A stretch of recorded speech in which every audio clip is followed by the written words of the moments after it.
Good morning, respected principal, teacher, and all my dear friends.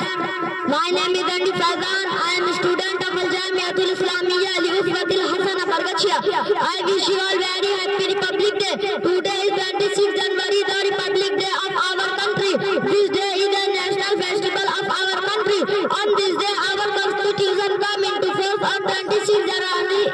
On 26 January 1950, Republic Day is important to us as Independence Day. The Constitution of India is the supreme law of India. Our Constitution is the largest writer Constitution in the whole world. Dr. Baba Saheb Ambedkar is the father of our Constitution. Today we are a great republic. Republic means a country whose a leader is a president, not a king or queen. This would not have been possible if our freedom fighters not have made numerous sacrifices for the independence day of the country. I am proud that I am an Indian. Jai Hind, Jai Bharat.